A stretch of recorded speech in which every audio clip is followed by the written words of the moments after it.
Oh, yeah, right. What is happening? It's like before I press record, usually you're like, okay, 3, 2, Oh, right, but 1. we're here to get... Yeah, so the surprise, folks, is we're here. Together. Yes, I'm in Oakland. She's here in the flesh, In the visiting flesh. me in my little humble abode. Yeah, special little treat. We thought it'd be fun to record in person since I knew I'd be in town. Yeah. So, yeah. And you're listeing to The Bomb Decom, a podcast for those raised by the Disney Channel. I'm Bethany. And I'm Crystal. And this week, we're talking about Oh, the Halloween spectacular classic. Yes, Oh my indeed. God. So good. Yes, and this is the start of our 4-part Damn. Halloweentown series. It's too many. It's They too should many. have stopped at the trilogy. Like, that would have been It's enough. only a matter of time before we get the remake. Or maybe just like a sequel would have been fine. 5 years from now, you're going to get Halloweentown 2028 Oh, or whatever the fuck. no. We don't need any more Halloween times. I agree, but we certainly didn't need another Under Wraps, and here we are. So, Absolute facts. you never know. But, yeah, I guess initial thoughts. Like, your history with the movie, what you thought about it. Oh, so much history. This movie I definitely watched, like I was saying earlier, I think at least a dozen times, like literally in my lifetime. Like, there are lines that I recite every time I watch it. Like, there are scenes that I just kind of think about randomly throughout my day sometimes, like for no reason. And, but before we watched it in our last rewatch together, which I think was like maybe a year plus ago, it had been maybe 6 or 7 years since I had watched it, you know? And, yeah, even in that time, it was on my mind. It just sticks with me, like, because I feel like we all kind of went through that phase when we were in, like, mid to late middle school, like, starting high school, where we were kind of, like, into the Wiccan stuff, where we might look researching it, Right. trying to, like, be a little witch in our bedrooms or something, or, like, thinking that we could, like, cast a little spell. I definitely thought I was a witch from the age of, like, 7 to 10. Exactly. I was convinced. And I was convinced Right. that once you discovered you were a witch, it took 10 years for the witchification to happen. Oh. I completely made this lore up. But I'm like, at 17, I'll become a full-ass witch. And then your powers will really start to Yes. show out. Okay. Exactly. Wow. Yeah, I've Weird. never heard anyone else ever say something like that. So I used to, like, make potions. My family called me the doctor who played with juice. Because I was always thinking, like, weird liquid potions. With, like, weird random liquids and juices and mud and weird... Oh! Yeah, I don't know. And you would drink it or like No. give it to people? Oh. I just would, like, mix them together and just say they're potions. just like, oh, hey, No, I wasn't here's a trying to potion. poison people. No. Okay. I'm like, God damn, what are these potions supposed to do? Oh my god. And then I got a mortar and pestle because I thought I was a Wicca. Right. And I bought this Charmed. Remember that TV show from the 90s? Oh, girl. Absolutely. Yeah, so for the Gen Z people out there, I think they actually did a reboot on ZW or CW a few years ago. But it's about this trio of sisters who are witches. Yeah, they're witches and they're like vanquishing demons and shit that pop up. Yes, and they released a spell book. And I thought it was going to be like a fun book because I love the show, but it had like real spells in it and it actually freaked me out. Oh. And I told my mom and she took it from me. She was like, I'm not having my baby doing none of this dark magic. Exactly. She's like, no demonic nonsense in my house. So anyway.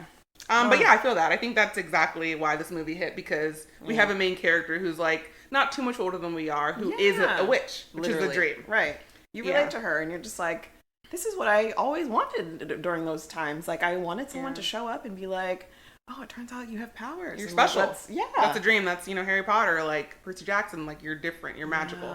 Oh, kind of brings me back to Teen Witch too. I love that movie so much. I'm hot and you're not. I'm hot and you're not. But if you want to get with me, I'll give it one shot, top that. Supersonic, idiotic, disconnected, non-respected, who would ever really want to go and top that? I'm sorry, I love that movie, and I watched it recently. Unlike, I guess I'll get into my initial thoughts. Unlike this movie, that movie holds up. You don't seem to like any of the movies that are near and dear to my soul. Oh, Brink.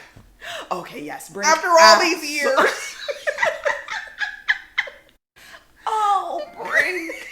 After all these years, still making me laugh.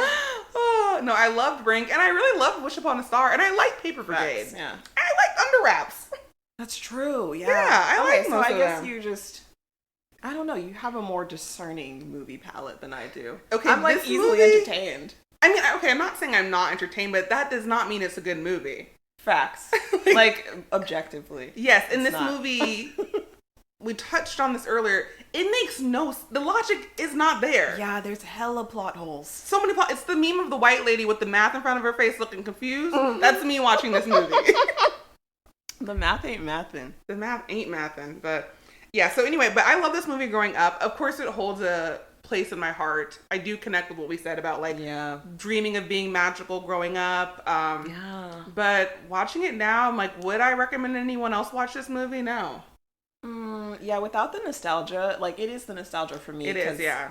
It's kind of like just always on the back of my mind, pretty much like certain parts of the movie. So without that nostalgia, I would not be attached to this movie at all. I would be like, I could never watch this again. Yes, and before our rewatch, I think a few years ago now, I remembered a few key plot points, but overall I did not have a strong memory of this movie. Okay. But it did come back to me watching it, and like even watching it now, I'm like, oh yeah, I remember all these key moments. One moment I don't remember though is a moment we'll get to eventually. Oh. Yeah. Okay. Yeah. I remember every plot. You remember Harriet turning gray face and going, oh. Oh my god. I did not. I always thought it was like a subtle hiss or like yeah, totally. not like a fucking banshee. It lasts for so long. She's like, she backs away. She slowly walks chaotic, unhinged. Jesus. Truly unbelievable behavior, but that's it was baffling, and I couldn't believe what I was hearing and seeing. I'm like, damn. There's also a few other moments where I'm like, okay, I guess I didn't remember how little sense it made. So there had to be moments that I did not actually remember because then it would have never made sense to me. Facts. Yeah. And it did once upon a time. But anyway, do you want to like get into the recap? And let's do it. Amazing. All right. So the movie starts out with the iconic Halloweentown theme song. You know, I feel like anyone. Yeah. It's a banger. It is, honestly. It's a banger. Yeah. It's Halloween night. There's a bunch of kids like trick-or-treating outside. And then we see like a little girl looking out the window kind of like longingly at all the trick-or-treaters. And she's just like inside her house. This little girl is Marnie's little sister. Her name is Sophie. And they make it a point that like no one visits their house for Halloween. Like they know that. Like this house does not fuck with this Halloween. Is not the one. Like we don't go there. So then we see Marnie. She's 13 years old, and she was begging her mom to go to this costume party with her friends. Her friends are also there trying to plead her case, making perfect sense. And her mom says no. And her reason is that there are things about Halloween that she just doesn't understand. What are these things? We have no idea, and we literally never find out. So. I mean, okay, the thing she doesn't understand about Halloween is there's a Halloweentown, but how does that impact her ability to enjoy Halloween? Exactly. How does that tie into your inability to attend a costume party here in the human world where we live? It makes no sense. I mean, like, the mom is, I think, the true villain of this movie. I think so. Yeah, I'll take Calabar or whatever the fuck his name is over her any day. What did she call him? Oh, chocolate bar at the end. Yes, I was like, because he's wearing a black cloak. Like, hey, chocolate bar. Like, what the? What an insult. So wild. But yeah, her mom totally tells her that she's got to stay home.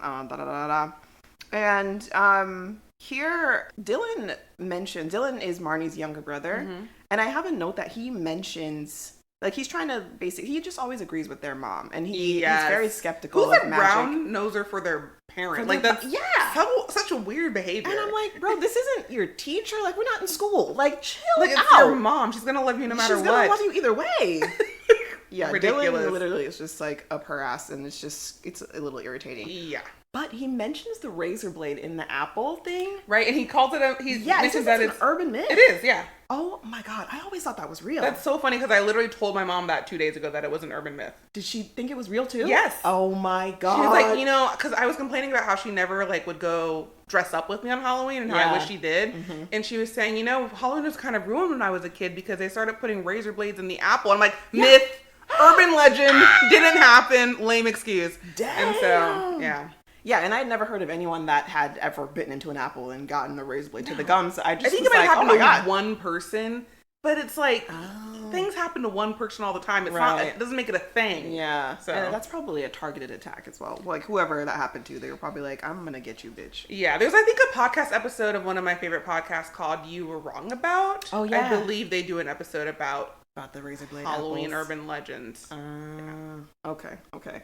Well, yeah, that educated me a little bit, so that was actually quite soothing, because I always thought that was real, and I was like, damn, the world is fucking, like, horrible? I mean, it is. But don't get me wrong. But, yeah, but this is just one less thing to worry about, I guess. So yeah, in this, like, little dialogue, Marnie mentions that her parents actually met on Halloween, but Dylan is, like, telling her to, like, be quiet. He's very hush-hush. He's saying that every time we talk about Dad, it bums Mom out. So right here we know that like something happened to their dad, but they don't say, but it turns out that he passed away. We learned very quickly that he passed away. It's weird because we do learn that, and we do learn that the mom is sad about it, but not through any actual, it's all exposition. Yeah. The mom, we never see her react to any mention of him or anything. Yeah, she has no real emotional arc outside of her being anti-Halloween. Halloweentown. Halloweentown. Yeah. Like it's very strange. And so anyway, that's her entire personality is wanting so much to just be fully human and not have anything to do with Halloween. Yeah, and they never really explain it, and it's weird because it's like they could have tied that to her passed away husband, but they never mentioned him again really. And I have a theory about why she's anti-Halloweentown. Oh. I feel like I should mention it now at the top so we can discuss it. Discuss it with this lens in mind. Mm-hmm. I think that they're fundamentalist Christians. What? Yes, I think they're uber Christian. The Cromwell family. That is the only way it makes sense that she is so anti-mad. Because there even is a line where it's like, where Marnie says to Dylan, have you ever noticed how Mom won't let us like be around things that are about magic or say the word magic or hear the word? And like the only people I know who are like that are extreme Christians. So do you think the dad was an extreme Christian, lured her away from Halloweentown, and then now she's converted and she just wants to stay in that? Yeah. Oh, God. I mean, when we see her at home alone, what is she watching? Infomercials. Oh. Which isn't like a fundamentalist thing, but it's like... It's not any kind of content. Exactly. Yeah. And it's like, that's, you know, infomercials are safe. They're never going to be offensive. I just think there's no chance anyone's going to slip up and say anything or show anything risque. It's just a fucking commercial. That's true. Anyway, that's the only way it makes sense to me. Like, her behavior throughout the film. That actually tracks. Thank you. Okay. Wow, interesting. Possibly a hidden message there from Disney. I guess maybe we'll never know, but we will never know. I feel like it tracks, it sticks. Yeah. So, after they mention their dad, suddenly a bus stop appears outside, and out of nowhere we see a flying bus. Mm-hmm. So it's very clear that this is a magical movie, and we're in for a ride. Yes. And the iconic Debbie Reynolds as Aggie Cromwell descends from the bus. This is Marnie's grandmother. Their mom's name is Gwen, so Gwen's mother. She just floats down off the bus, and then she, walks on the sidewalk towards her house. Why is Debbie Reynolds in this movie? Her talents, I don't know what. I can't even form a sentence. She's too good for Halloweentown. Okay? 100,000 good for Halloweentown. I'm not sure what she's doing in here. I know she had, Billy Lord, her granddaughter, was around at this point, so maybe she wanted to do something. But couldn't she get a theatrical release? Right. I don't understand why she's doing this. Not a Disney Channel original movie. Absolutely not. She's trying. The material ain't there, but she's trying. It really is not there. But she's doing her thing, carrying this movie on her back, basically. Her back must have hurt after this. Truly. She has this magical bottomless bag that is actually alive, it seems, and she's like trying to coax it off the bus, but it won't. It's being stubborn. Anyway, Sophie is in the kitchen with her mom. I'm sorry. The bag, I feel like, is... They were like, we need a Mary Poppins bag, but we can't be like ripping off Mary Poppins. Let's make it like a dog also. Yeah. That follows her around. It has to have a personality. Yeah, exactly. But only a stubborn one that won't follow her sometimes, but then ultimately always does. Yeah. I love it. Her bag is like so, and it's like that carpet bag, like it has the carpet material on the outside. Yeah, I like typical grandma bag. Mm-hmm. Yeah. So yeah, Sophie's in the kitchen and she's asking her mom for a cookie, but her mom refuses. Sophie is like concentrated on this cookie and she's like, I really want that cookie. And then the cookie starts floating towards her and her mom sees this and she's like, oh, not again. And then stops the cookie. And Sophie basically didn't see it happen, but now we know that Gwen knows that her daughter has magical abilities, or at least one of them so far, and she's just trying to stifle them, essentially. Which is Don't even fucked get up. me started on this lady. That's why I'm saying she has to be a Christian fundamentalist.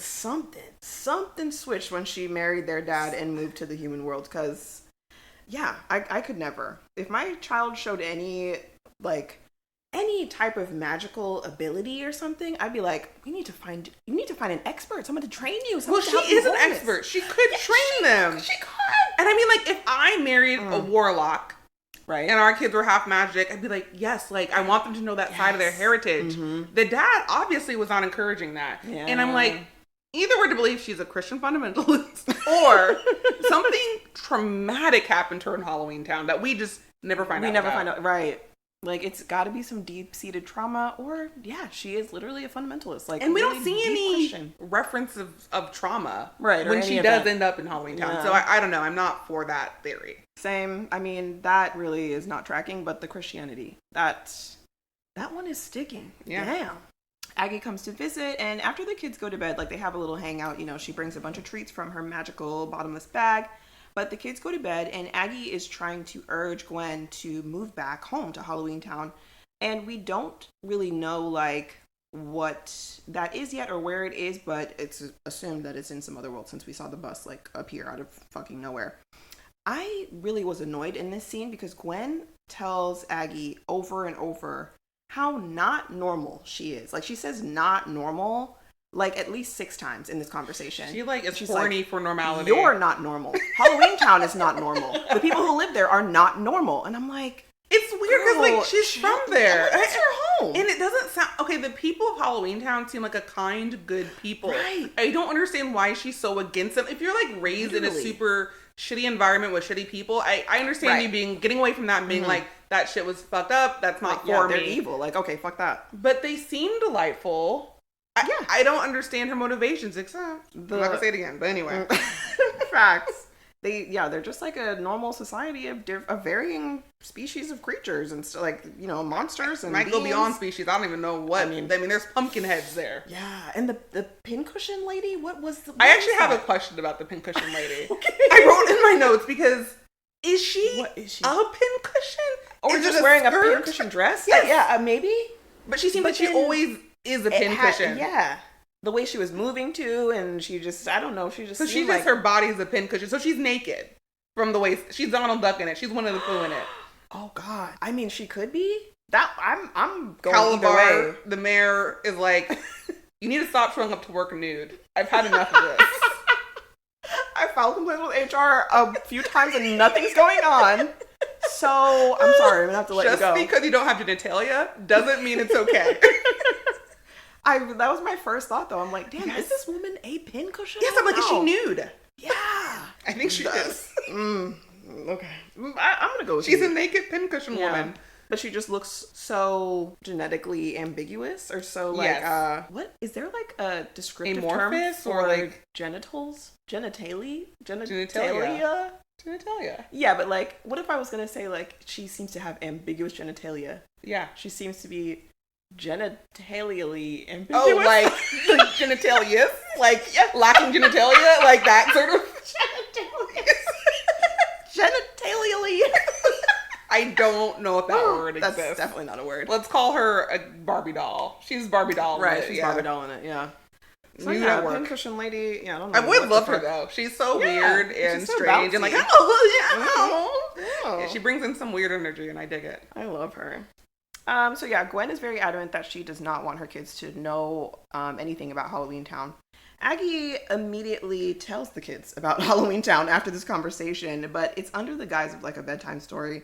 She pulls out this Halloweentown storybook with the most basic looking white girl in it, and they're like, "It's Marnie! Oh my, it is me! It's Marnie! It's me!" It's just a white girl with dark brown hair. That's it. Like, She could be literally anyone. So, yeah. But this also did kind of stick with me, and I always wanted my own Halloweentown book with me as the witch inside. Because I think that would be like a cool customization thing that Disney could have made, but of course, that's actually a really good point. Yeah, like they could have made hella bucks off of that merch, but but I've always been like, that's just some white bitch. Yeah, like, I'm not, sorry, it's not Marnie. Yeah, it's just some white girl. I mean, it could be, but also, I mean, okay, like anything gets stuck on the book, but in the context of this movie, is this book telling the future? Because Marnie at this point has never been to Halloweentown. Exactly, and I'm wondering that too, because not only is it telling the story of Halloweentown and what it is, but she's there on the broom, flying. Yeah. She's clearly a full-fledged witch. And it's just like, is this a prophecy? What are we seeing here? I don't know. Okay, so I think my theory is this. Either A, the grandma had this book custom made for her, as you said you want for you, or B, it is just a generic book with a generic white girl in it, and she thinks it's her. Probably the latter. Just happens to have dark brown hair, and she's like, this will work. This will do. Yeah, exactly. Okay. Yeah, I think the latter, honestly. So she just tells them all about Halloweentown, all about the creatures and everything. Aggie is like literally just about to tell Marnie that she comes from a long line of Cromwell witches, but then her mom like pops in and bursts that bubble. So yeah. Also Cromwell, amazing witch name. Great lineage name for a line of witches. Absolutely. Just the right little amount of mystique and spook. But real, like it could be a name. Just like just a name. Yeah. I love it. It's not like abracadabra. Like you come from a long line of abracadabras. I'd be like, no, you've taken it too far. You're an abracadabra. We are humans, okay? You will never be a witch. You'll never be an abracadabra. Like, bruh, my name is Abracadabra. The fuck? Abracadabra. I wanna reach out and grab you. It's a song. From a Disney Channel? I want to say it's from the Dave Matthews Band. Oh, really? Yeah. Some band. Oh. I'm gonna look it up. Okay, yeah. I hate it. Oh. You hate the song. I do. But it's stuck with you. It's in your head. Yeah, because I went to this drag show, and one of the songs they played was that song. And then we were giving my coworker a ride home, and they played that song. Like they requested that song be played. Damn. And then I really listened to it, and I'm like, this song's bad. Like, please don't ever request any music in my car ever again. like, I'm cold. Shut the fuck up. You sound so fucking stupid. If you ever say you're cold again, I'm gonna fucking kill you.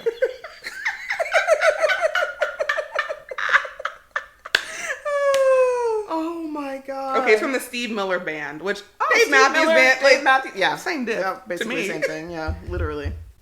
So Aggie and Gwen are arguing in the kitchen about Marnie's potential powers, and we learn that Marnie's 13th birthday is her last opportunity to start training as a witch, or she loses her powers forever. So messed up. And her mom is so adamant that she should just lose her powers and just be human and not give her any choice, not tell her about any of this. Right. So Marnie overhears the conversation, and she also witnesses Aggie turning the chicken wing leftovers back into a live chicken. So not only does she hear about what they're talking about, but she like witnesses the magic firsthand, like for real. So aside from pleading her case for Marnie, Aggie reveals that there's also like some dark force in Halloweentown that's like affecting her neighbors and the residents of the town, and that they like eventually just go missing. And of course, Gwen is just like, "Fuck off! No, I don't want anything to do with Halloweentown. Like, I don't care if my home burns down, okay? Because it's not normal there." Yeah, she's like, that place has nothing to do with me, blah blah blah, or something. Gwen sucks. Like, truly, she's really irritating. But Aggie kind of like gets back at her for saying that. I feel like on her way out the door, she turns the chicken wings back into a live chicken again in the fridge and just leaves them that way. So that's pretty good. Yeah, I like that. Marnie, as I said, overhears all this. She tells Dylan they stow away on the bus to Halloweentown. The bus obviously is traveling like through time and space, like doing some crazy shit. And they see all kinds of creatures on the bus. And Dylan is literally actively trying to explain all of this away. He's trying to rationalize everything that's happening. And he's like, maybe this is a charter bus from one of those, those weird conventions. And I'm just like, Dylan, my boy. I put like, please. His ability to suppress is mythic. Like, right. It defies logic at a certain point. It's like, yes, I know that what you're witnessing does not make sense to you, right. But the amount you're willing to like really discount it, like, yeah. Amazing. Like, they should study you. It's amazing. Like, my child, like, you are seeing this with your eyeballs. It's very real. Just try to digest it. But I love on the bus, they, there's, I think it's Frankenstein and another creature talking. Yeah. Mm-hmm. And there's a line where they say, I raised a demon from the underworld, and they said, big deal. I saw the same thing on Jerry Springer. And I thought that was just very funny.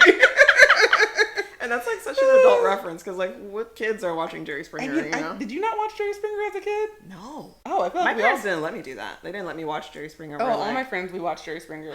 Yeah. In your youth? As a youth? Yeah. Oh, damn. Yeah, we did. Yeah. Wow. My parents didn't let me watch that, or like The Simpsons, or Family Guy, or like anything that has any potential for adult themes. They were like, no, you can't watch that. No, my mom was really only about like not watching violence. So she was a little weird about Looney Tunes, but overall she would kind of let me watch whatever I wanted. She let me watch like Sex and the City. Oh my god. Yeah. Oh no, any mention of sex, I can't watch that. I would be really uncomfortable with it because I was like an awkward kid, and then she'd be like, I thought you could handle it, but you're like being too weird about it. I was like, oh damn, I thought you were a more mature 12-year-old. I'm sorry. Yeah, she was incorrect. But my grandfather, who was like a very upstanding member of society, amazing career, like president of a corporation, he loved Jerry Springer. Oh my god, he loved it. Wow. He had just a little bit of drama in him. He liked the drama. He was like, it's like an anthropological study of like a whole different type of human being. And like, you're making it sound a little bit more legit than it is. But yeah, I do hear what you're saying. It's like, same with true crime, where it's almost like you're studying a whole different kind of human being. Facts. So, yeah, he loved it. Yeah, Jerry Springer was a different class of human beings. Like, the people who just wanted to get on TV and start fucking fighting. Yeah, and then the people in the audience would be like, yeah, the girl in the blue shirt, I just want to say, you're fucking ugly. Like, they would just do things like that. I'm like, and then they'd probably be like, oh yeah, you think I'm fucking ugly? Get down here, bitch. Exactly, and everyone would be like, ooh. He's like, fuck you, motherfucker. You want to come out here and fight me? And then it'd be like, some girl would say something like, just so you know, you're not cute. And then it'd be like, beads, or whatever. Like, show us your boobs. And then she'd have, it was a mess. Oh my god. So it was like, not only the people on the show, but the people in the audience were also unhinged. Something wrong. It was all crazy. Sorry if you were a former person who has interacted on Jerry with that Springer. show. No judgment. But we would like to hear about your time. Let us know if you have been on Jerry Springer. I'd love to hear about that. I would honestly say, please share. I want to hear that experience for sure. So yeah, the kids tow away on the bus. Aggie gets off, and there's like, we see that there's someone like behind a curtain just watching her from some building somewhere. It's really creepy and dark. It's so strange. And then she runs into her friend Harriet, who is like super cheery, and she like offers her a muffin, and she's like really nice. So yeah, the kids are looking for Aggie, and then they run into the mayor of Halloweentown, who we learn is Calabar. Mm-hmm. He looks like, okay, so they're making this Willy Wonka. Yeah. He looks like a grown-up Timothy Chalamet as Willy Wonka. Yes, literally. That's 100% That's his energy. so accurate. Oh my god. I like when I realized, I was like, oh, that is 100,000% his look. Shit. That is literally him. Yes. Wow. I know. I didn't even like really think Willy Wonka too much, but like Timothy Chalamet as Willy Wonka is specifically him in 15 years. Like that's it. Yeah, it's wild. I wonder if they really like. Do you think they took Willy Wonka inspiration for Calabar's look? I feel like they must maybe. have kind of. Because now that you say it, I can't unsee it. Yeah, I actually kind of thought about Willy Wonka, and I think the reason I realized it so soon is because when they're on the bus, the colors swirling around outside the bus reminded me of the tunnel that they go through in Willy Wonka, where he's like, and the turning keeps on turning, and the sky is really burning. Like he's like saying that really creepy poem, and so I had Willy Wonka on the mind. Interesting. Yeah. I feel like it's also, like, when you said that, I just instantly thought of the hat. Because the hat, I'm just like, damn, that's Willy. 100%. And, like, it's weird, though, because, like, the coloring. Kind of coat. Yeah, but the coloring is very Timothy Chalamet. Right. Wonka. Mm-hmm, yeah. So, yeah, they meet Calabar. He's the mayor of Halloweentown. He pulls a giant lollipop out of his ear and offers it to Sophie, and she declines. Rightfully so, because that's fucking disgusting. Sophie ain't nothing to fuck with. Right. What does he keep calling her? Soapy? Soapy. Yeah. And I don't know why he's doing that. Like, what? I don't know what the purpose of fucking up her name on purpose is. Like, just stop. And honestly, Sophie's not here for it either. She's just like, no. Sophie! She's not playing around Sophie! with that. But also, like, I mean, I know this is part of a joke, but Sophie's a name and Soapy is an adjective. That's not a name. I don't know. Calabar, he's got a few screws loose. He really does. And I want to say in this moment, he mentions where Aggie lives. to give them like directions to get there. Yeah. Mm-hmm. And he says that she's lived in the same house For over 200 years. Yeah. I have questions. What? She's a witch. Okay, but how old was she when she had Gwen, do you think? Oh, I don't know. And how old is Gwen? Damn, how old is Gwen? Right? Because I know her kids were born in the human world, so I guess, they're just aging normally like humans do. Right. But yeah, in Halloweentown, clearly witches can live for hundreds of years. Maybe Gwen is like 100? yeah, maybe like 90, 100 years old, I think. Because if Maybe. Aggie's lived there for over 200 years, she probably didn't have Gwen until a little bit later or sometime. I don't know. Right. She's aging at like what, 1/3 the rate? Right. Yeah. Like, yeah. That's kind of crazy. Actually, I didn't even like give that much thought. I'm like, 200 years, she's a witch. Yeah, sure. No, I was like, I need to understand the math of this family. Like, how old are the members of this family? I know how old the kids are, but how old does this make Gwen? I need to know how old Gwen is. And I also Aggie, because she maybe has lived in that house for 200 years, but She does that could be mean older. she was born there? Right. Like, Yeah. she could have She moved could there be from older. somewhere else. And also, who is Gwen's dad? Like, who got Aggie pregnant? I want to meet him. That's true. That's a good point. Yeah. Some warlock somewhere. I don't know. Maybe he was like 1,000, so he died because of old age. Shit. Sugar daddy status, like, goddamn. And that's how she got that house, Right, because that house is big and it's Sugar nice. Daddy Cromwell. Shoot. Well, Calabar learns that their mom is Gwen, and it's like he just says that he knew her a long time ago or something, and he's obviously interested in seeing her again. Like, he's very clearly like looking for her. His dynamic with her is odd. More on that later. Yeah, quite odd. Yeah. So the kids get a ride from Benny, who's a skeleton, to Aggie's house. The gate's locked. Marnie tries to make up some dumbass spells to open it, but Sophie just takes one look at it and wishes that the lock turns into a frog, and it does. Like, we don't see the actual thing happening, but she lets us know, and then as they're running away, like, we see the frog on the ground. So Sophie clearly has like the magical aptitude. Like, she's the most magical bitch in the movie. Like, she's got it. I mean, aside from Aggie maybe, and Gwen, I guess. Gwen does have powers, but I don't really like. She tries to do something to Luke one time, and she That's tries because to she's out of practice. flowers. Yeah. But she does say powers, but then They're like, flowers, we yeah. get flowers, and I'm like, what's going on? She's out of practice. It's been too long. But I have a question. Okay, so like, Okay. we find out soon that Sophie, basically that Marnie also had these powers like showing up when she was Sophie's age. Yeah. Mm-hmm. But it's weird because in the movie, we're to believe like Marnie is like, She's your average 13-year-old. but she's the one. Right. She is the chosen one. She's the Yeah, chosen quote-unquote, one right. in this Mhm. narrative, right? Yeah. So why make it such that powers are strongly displayed when they're younger, and making Sophie seems like she should be the one? Yeah. Like, the movie moves forward as if like, oh, Sophie's gonna be the person who like, who like really does the deed, like Right. does the stuff. And, like, but it is saves Marnie, them. even though she hasn't displayed a single lick of magical abilities at Truly, all. not a single one, not a one. Even remembering the spell at the end, like, Sophie. She fucking trashed that. Marnie was no help at all. She was like, better be, better boo, Betty bop, Yeah. boo. And I'm like, Betty March, Betty Better. And I'm like, girl, shut up. What are you saying? Like, you know your grandma did not say any of that shit. So, yeah, I don't know. She's kind of, unbelievable. it's a little annoying how, and she also believes that, like, she's this powerful witch. She's like, I have my powers. We don't see like, it. what powers, girl? We never see it. Where? And I mean, like, when she saves the day, like, what is she Child. really doing? Dropping, like, Exactly. Exactly. she's really just doing She some doesn't physical do a activities. damn thing. Just human shit. Plain old human Just mortal stuff, okay? Yeah, Sophie is truly carrying the magic between these kids, so I don't know what's going on with that. I would love to know more about what signs she did exhibit. Was it like the same type of stuff where like things were floating, maybe things fell I off would the assume, shelves yeah. and stuff like that? Like the cookie thing. Yeah, that's okay. That makes sense. Like the kids, find their grandma at the house, and Aggie lets them know that she believes there's a special talisman that is going to help them fight that bad force or whatever that's in Halloweentown.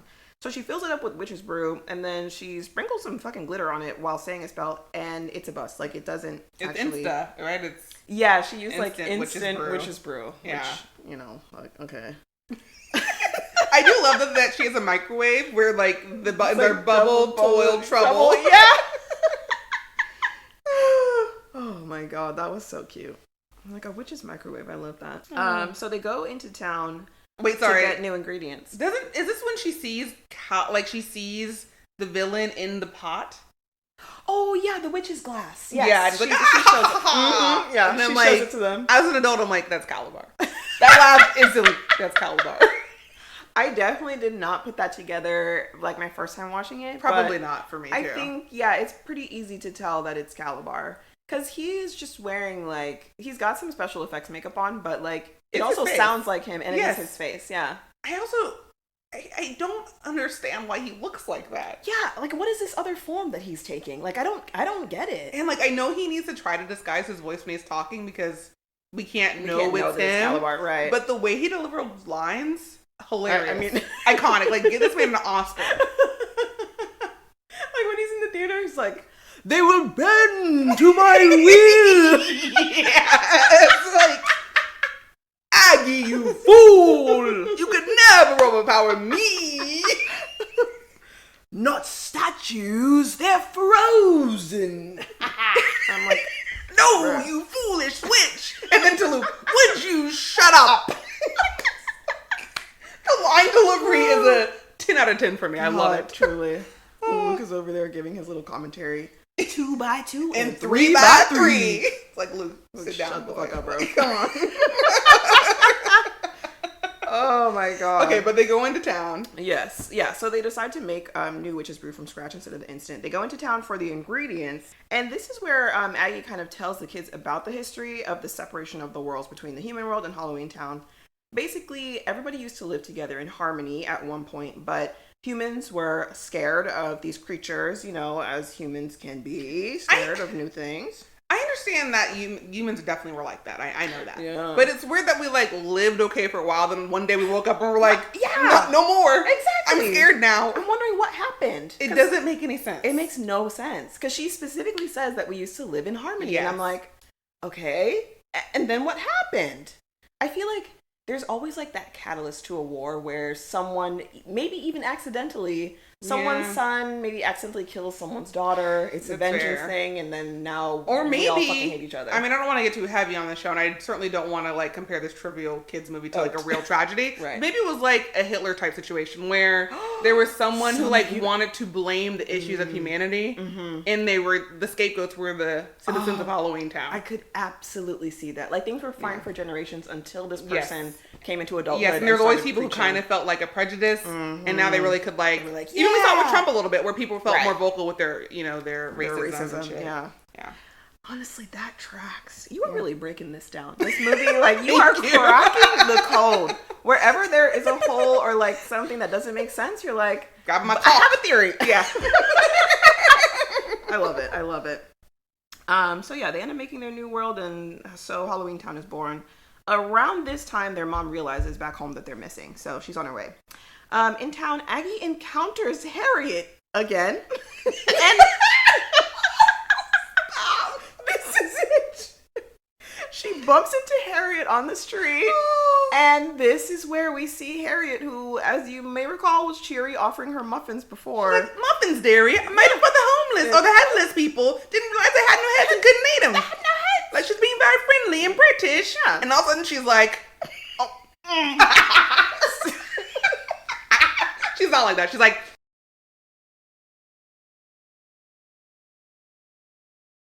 it goes on for so long. Bruh, when I tell you, this shocked me. Like, this threw me back out of my chair. I was like, Harriet, what are we doing, bro? I mean, I was in the movie. I was believing it. I was along for the ride, and that moment took me out. So far out.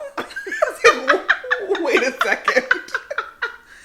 Oh my god, the delivery of the fucking scream.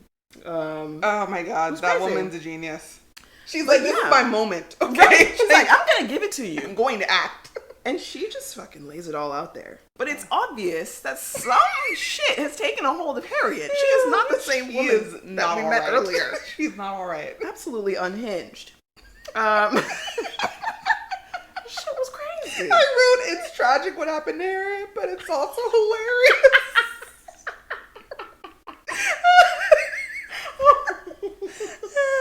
Turn this movie into a comedy. I mean, I guess Oh it's... my god. What are these movies considered, like, these DComs? Are they all, like, That's a good some, like, question. sub-comedy genre? I think there's always comedy to them, right? It's for yeah, kids. but I think they have like overarching, like this one's, you know, spooky. The kids want something spooky. And like Sprink is a sports one. Spooky. The kids want something spooky. That Tin Robbins or Robinson sketch. Do you remember the sketch where he's singing the country song? It's like, and that's the night the skeletons came to life. Oh, yeah. And then at the end, they're like, what are you doing? It's like, he said the kids want something spooky. I feel like that's how they made this movie. That was the impetus for this film. The way he delivers those lines in the booth when He's like, so good. And then they they came from underground and from all over. Oh my god. That man's a genius. He takes shit that no one else would make funny and makes it hilarious. Comedic genius. I love him so much. So yeah, Harriet's lost her fucking mind and Aggie runs into Calabar. She talks to him about like the Dark Force and he straight up asks her to stop investigating. He's like, just give me 2 days. Well, he's For like, what? We don't know. He's like, you know what? I didn't take you seriously, but now I am. Right, now I do. Mm-hmm. He's playing. Right, He's plotting. playing 3D chess. Plotting. Playing and plotting. Like, she doesn't say anything to him. She just kind of looks at him weird, but, like, she's clearly It's not very gonna... weird because she's like, just a few days, and she's just like... Right. That's literally it. I know, it's an audio medium. You can't... We're so goofy in this episode. Oh, my God. Oh, my goodness. Oh, Aggie. She's really giving it to us. She's acting, man. You know, she and Harriet. Yeah, they're bringing it. Fucking bringing it.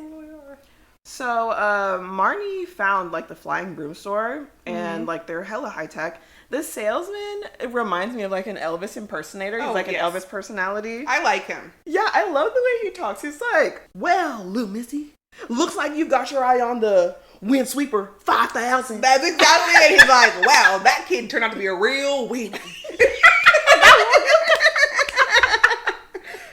He says it about Luke. It's amazing. Because, yeah, Luke shows up and he's just like a dick for no reason. Well, I guess he just, I don't know, he's got big dark friends now or whatever, so he thinks, I mean, dark magic. Big dark friends. No. Wow. Dark magic friends. The brooms in this scene look like they're from a live action Jetson movie that never happened. Literally. Yeah. They and look that's so futuristic. not a compliment. I do not like them. Yeah, same. They I want them look to bad. look more traditional. Or just like not as like spray painted with the chrome and all the shit. Like just chill out. Like we just need some regular ass brooms. But yeah, Luke calls himself the Big Cheese, which Marnie quickly throws back into his face because he's acting like a little dick. Stink. Right. Because of the big cheese. Reminded me of, what's that show, The Ultimatum? Oh, yeah. Where they call, like, he's like, Big Cheese Colby came in ruining I everything. love the term. God. I love using big cheese. Big cheese. My friend called her husband, like, a big cheese at his job recently, and I'm like, hilarious. And, like, you're using that unironically. Like, I love that. Yes, she used it completely seriously. And I'm like, wow, what a choice. It's the big cheese.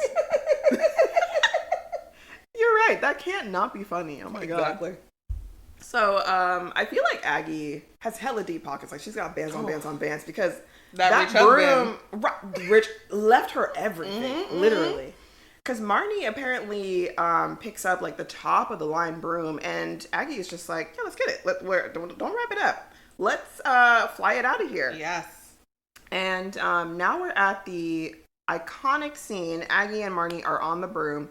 And Marnie asks her, how does magic make the broom fly? And this inspirational quote that has transcended decades. Aggie says, magic is really very simple. All you have to do is want something and then let yourself have it. And then they like fly off. Oh God, amazing. Lives rent free in my mind, like literally all day, all night. Amazing. Yeah. So by this time, Marnie's mom has made it to Halloweentown. She's on the ground. I guess she assumed that Aggie like brought them there, but then Aggie was like, no, they came to me. Like, shut the fuck up. And that. And then she once again tells Marnie that there are things about this world that she simply doesn't understand. But like what? Yeah. What are the things? She does not go into detail. She never explains it. She never explains. So Marnie's just out of luck, and she kind of like, is begrudgingly going back home. But it turns out the bus is not running, so they go to see the mayor to see if there's anything he can do, and then Calabar and Gwen are reunited. And he is hitting on this man, this woman hard. So heavily, oh my Yes, God. in front of her children. Right in front of her 3 kids. And as a daughter of a single mom, not something you want to be around for. Sounds so uncomfortable. Which I have been many times. Oh, God. I don't love it. I know, people be falling in love with Mama Robin left and right. I mean, like, do what you want to do. I'm not here to hinder that, but like, just I don't want to be around, especially as a youth. Don't make me part of this equation, this situation now. Like, what I'm the hell? not a part of this.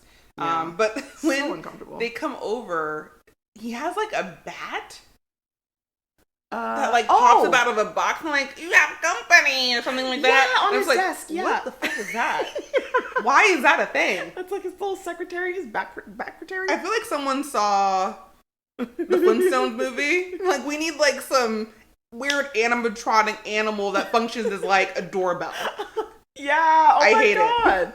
I hate it was really disturbing. Yeah, he looks terrible. I'm sorry. And he like lives in that box, I guess. Like, where did he come from? It's unnecessary and it's weird. Yeah, but Calabar immediately asks Gwen on a date, and he says, she says, oh, you always did let your magic do the talking, and he's like, I remember you used to like that, and I'm like, oh God. No, he like picks up a dead ass flower that he's drippy. Keeping in his office on his for some reason, and then brings it back to life for her. Yeah, and he's clearly wanting to take her out, but he gets called away for some reason. I don't know. Something happens. I think Pincushion Lady shows up. Love that girl. Oh yeah, Pincushion Lady. Love that lady. She is actually nude at work as a pincushion for real.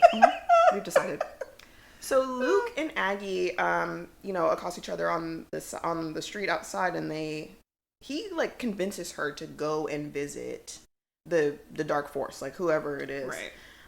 Yeah, he's like, he really wants to meet you. Aren't you curious? He's like, oh, he wants to reveal himself. Yeah. I can take you to him right now. Da da da. Yeah, yeah. And he like kind of baits her. He's like, well, you're a Cromwell. Don't tell me a Cromwell witch is scared. Da da da da da. And I guess she goes. So whatever. So yeah, he takes her to this theater, and then in the theater, there's just a bunch of people frozen in their seats, like covered in cobwebs, and then we also see Howling Harriet from earlier, who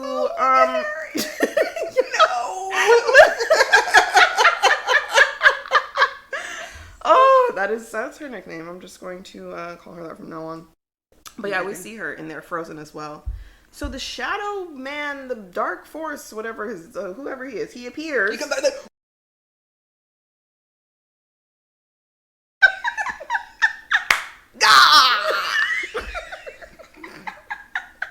literally just delivering the lines. Yeah. Oh my God. Him and Harriet, they came in, man. He put his whole calabussy into this role. His entire calabussy. Oh, that calabussy working overtime. Yeah, and he specifically says that he's frozen these people until he needs them. And for what? Like, we never find, find out. We don't know. I don't know why he's targeted I understand why he's targeting Aggie.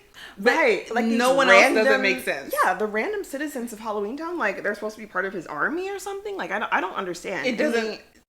He never calls upon them like that. Like, I don't know. Yeah, so I really don't understand why he's playing his hand like this. Because he could have like moved in the shadows. Yeah. But instead he's like keeping his museum of frozen like citizens. Halloweentown people. Yeah, like what are you doing? Yeah. I have no clue. He then starts like attacking Aggie. Yeah, he like starts throwing the freeze spell at her. I love Debbie Reynolds, but she's older in this role. Yeah. And when he's throwing the light balls at her, when she's like, her little like jumps from side to side are so dramatic, so silly. Yes.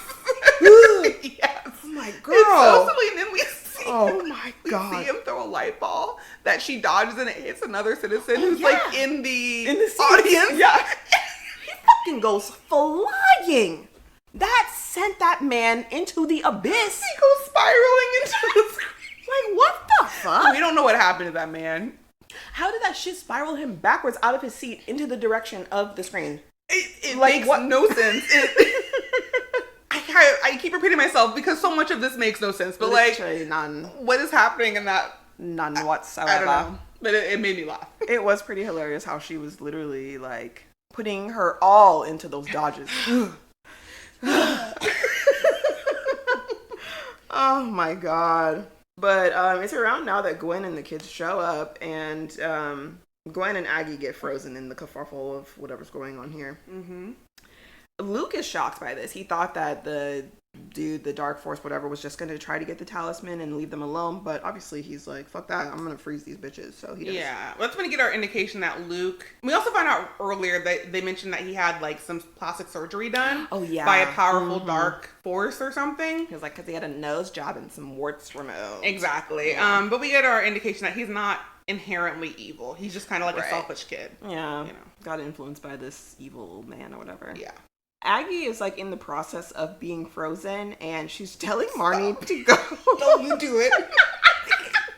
I have to. Okay. So she's telling Marnie to go, and the drama in the delivery of this line, because she's like, her body's like actively freezing in the moment as she's talking, and her arm is like outstretched and pointing. She's like, Marnie, go.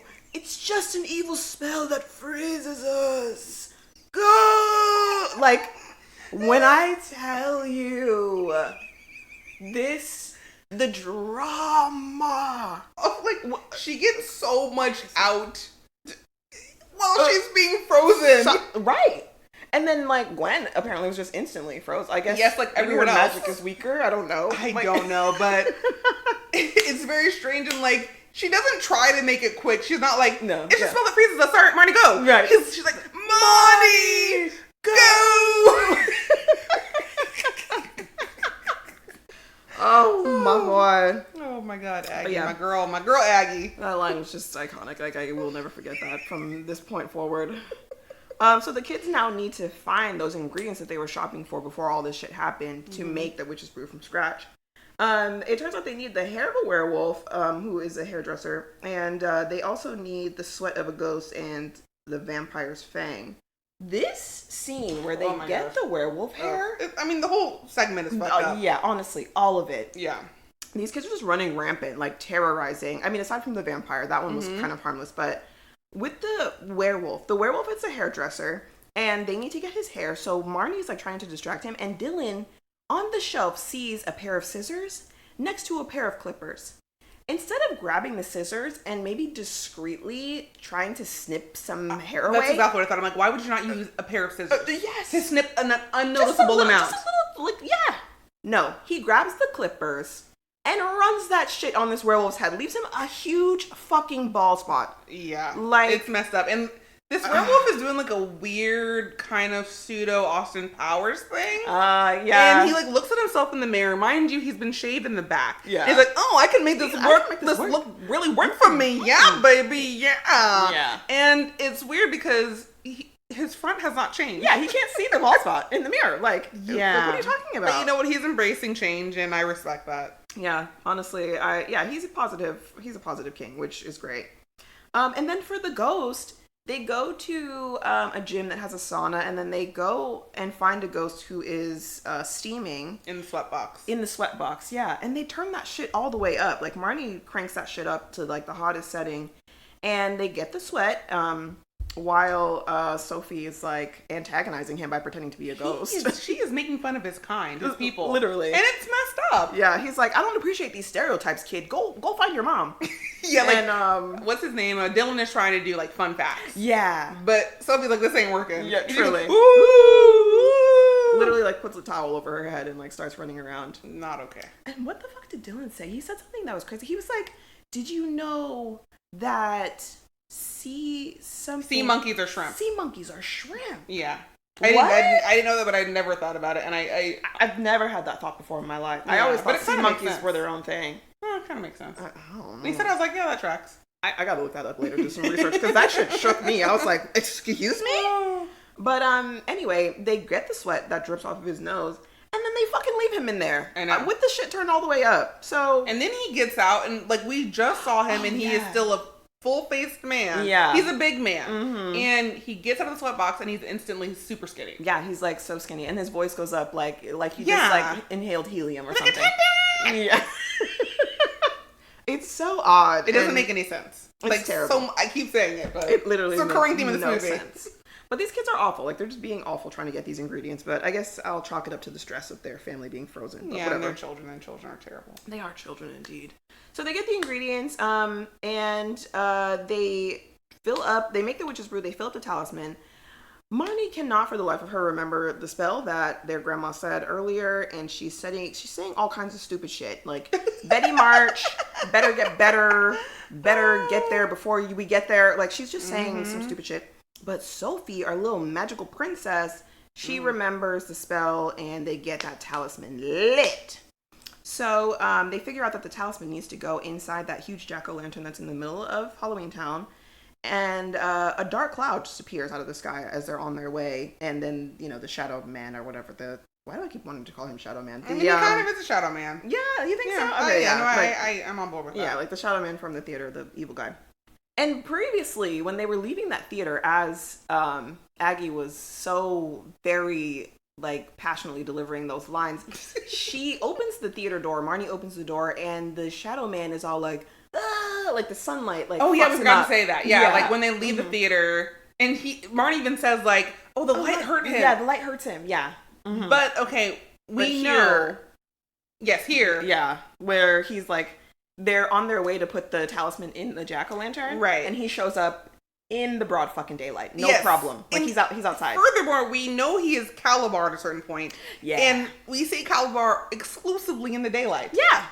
I had a theory that, in this evil form, skin, he can't, be in sunlight. And sure. then as Calabar, he's fine. But not even that holds water. Yeah, that was dashed because he was totally outside in that evil form. It makes no sense. Not a lick. Not a lick.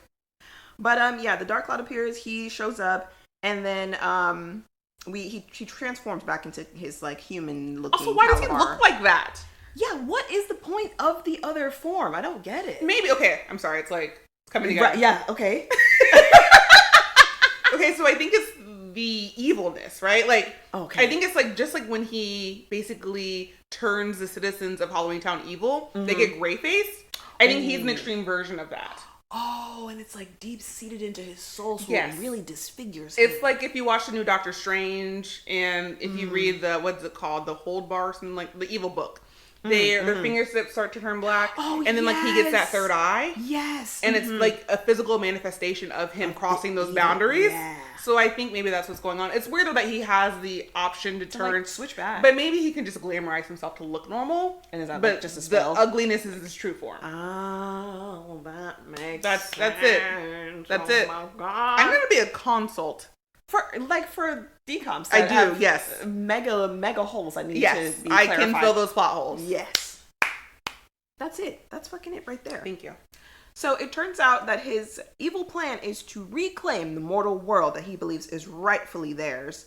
And then Marnie manages to get the talisman into the jack-o'-lantern, and a huge light bursts out, and all the frozen people in the theater wake up. But Gwen comes back. She's unfrozen. She asks him straight up, why is he doing this? And once again, it makes no sense. Calabar literally says, you could have been with me. You could have chosen me. We could have ruled together, or something like that. And it's bro, you're just upset that some human man stole your girl? That's it? They don't really frame it well, but okay, I was thinking about it through this context, where it's yes, she did escape to the mortal world, so maybe he's to be with her, I need to take over the mortal world, or to get revenge on what I see as having taken her. I guess. But she just snuck out to a Halloween party that night, met the human man, fell in love, and then went to be with him. I know, and it's also weird because it's you didn't even know she was going to be here. Right. And you're ready to unload on her. Literally. You had no idea that she was going to need her to witness this takeover or whatever the fuck you're doing. But we also need to talk about the fact of how Marnie saved Halloweentown. You can't just skip over that. We haven't gotten there yet. It hasn't happened yet. Oh, okay. Yeah, because he's doing his fucking monologue and shit, and he's talking But I thought to get them unfrozen, she had to put the thing in the pumpkin. Oh my! Did she? Yeah. Yes. You're absolutely right. You're absolutely right. Yeah. So she's okay. So before everyone's unfrozen, while he's still doing his bullshit, yeah. She's I'm trying to save Halloweentown. She goes and Luke is girl, no, you're gonna get hurt. Right. He's waiting gonna for fuck you. you up. Yeah. Yeah, and so she's mad at him, but they listen, and then they come up with this plan. So we see Marnie, who's been wearing like this, what's it called? It's like a red hood, a red cloak. Cloak, yes. A cloak moving through the crowd, and he's like, Cromwell witch, you cannot hide from me. and we see her darting, and then he like casts some light balls at her. Right. And it's Luke, baby. And then he looks over at the pumpkin, and Marnie's crawling up the pumpkin, about to get the talisman in there. He hits her with lightning bolts, freezing her.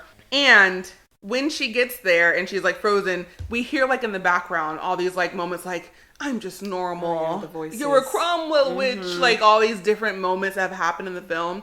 And she musters the strength to do what? Ultimately? To drop the talisman.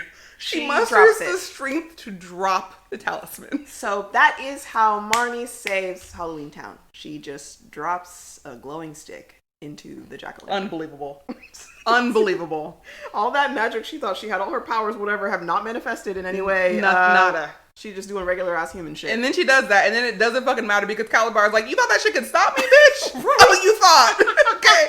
And he just like summons. Sucks it out. Yeah, summons the talisman, which is so, he's been so hot on this talisman. He's been like, I need the talisman. It's like, but that's not even a problem for you. Right. And it was there in Marnie's hand when you blasted her. Like, you could have just grabbed it then as well. Like, I don't understand. I'm tired of saying it, but...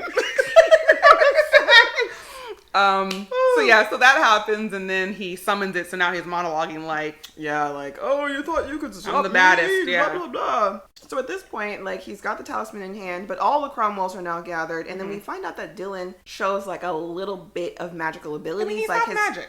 Right, yeah. But his fingertips, like, start sparkling, like, they have a little something going on there, look like electricity or whatever. And so all the Cromwells band together, everyone, Aggie, Gwen, Marnie, Sophie, and Dylan, and they start humming.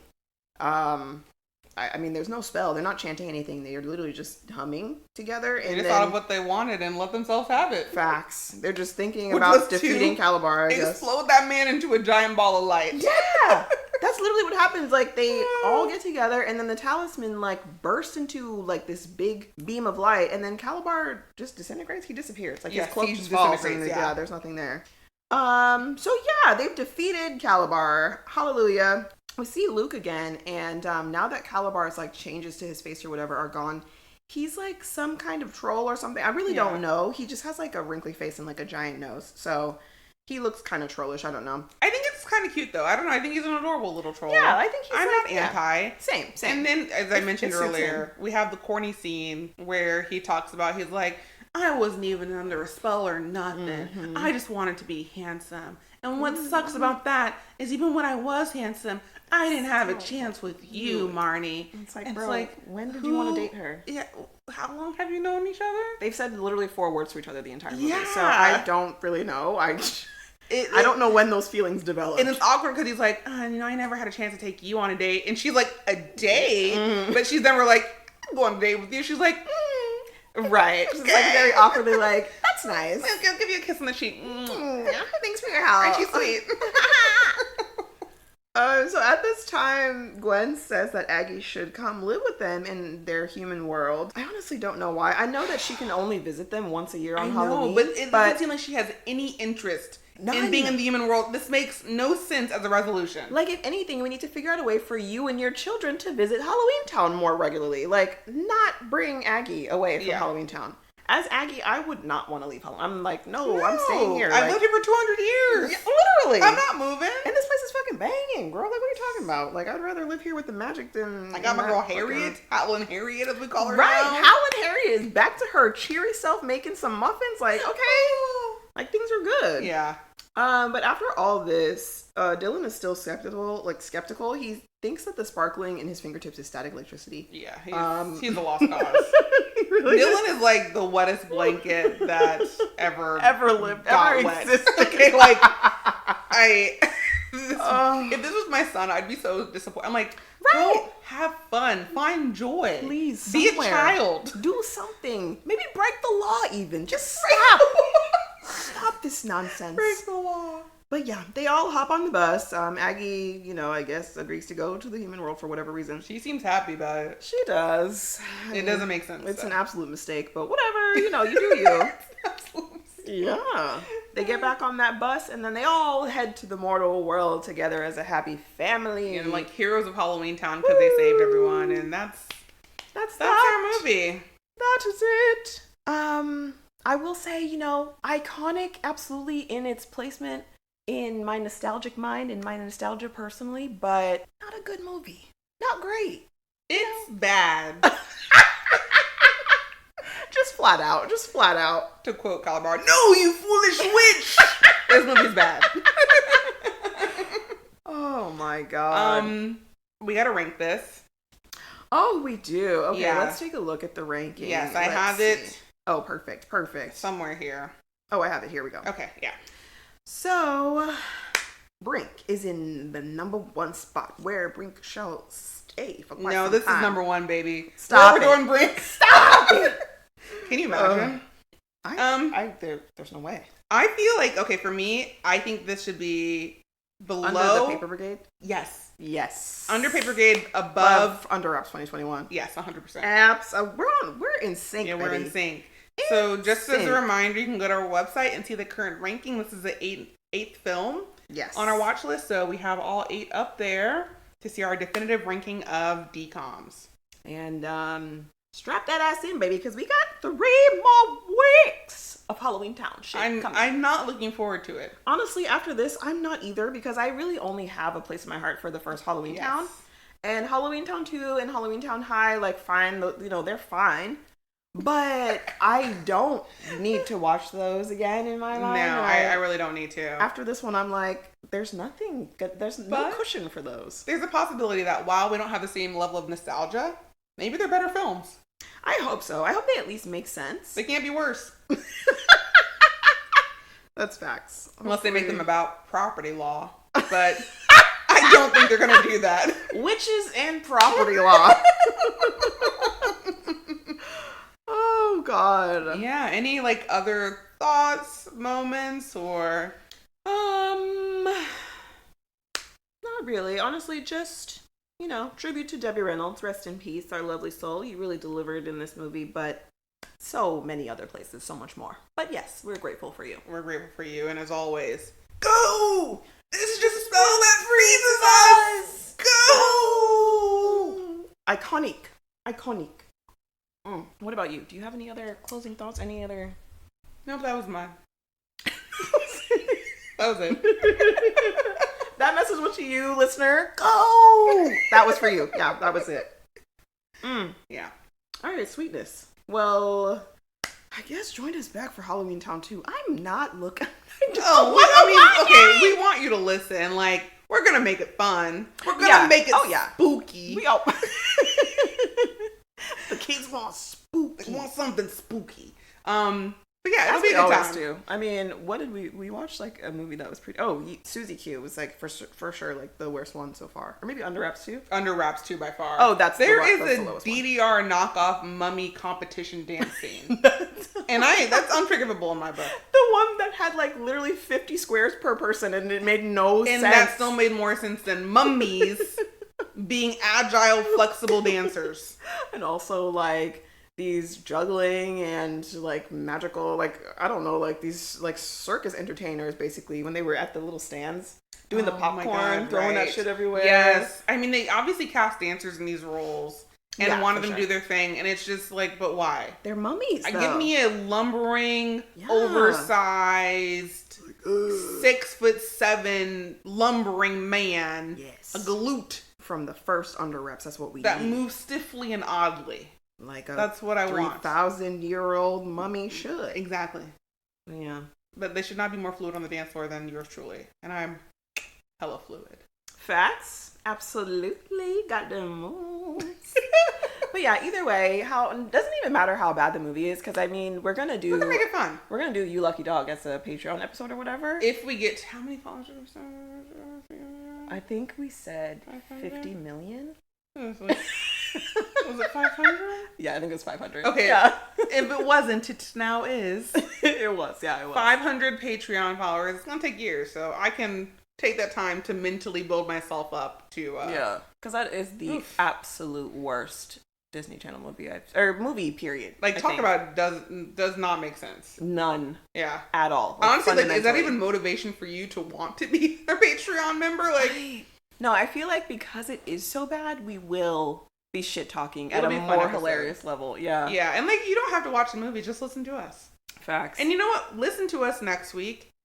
Yeah. And hear what we have to say about Halloweentown 2. Maybe we'll be like, whoa, they turned this around. That bad. Yeah, it was good. No, never gonna Okay. say that. But Okay. yeah, let's be hopeful. You never know. But I also feel like people are just kind of like, there's a little bit of like exhibitionism in everyone. Yeah. If they know that we like absolutely despise that movie, they're gonna be like, let's get them to watch. Let's do it. Let's Hopefully do it's it. more fun. Like, if we don't like it, but Yeah. but after we get through the 4 Halloweentown films they made, damn. we're on to the Xenon trilogy. Oh my That's God. exciting. So Yes, something to love look forward Xenon so to. much. And as always, we love you. Bye. Yes, love you so much. Bye. Thank you so much for listening to The Bomb Decom. You can follow us all over the internet on Instagram, TikTok, YouTube, all at The Bomb Decom, and at our website at thebombdecom.com.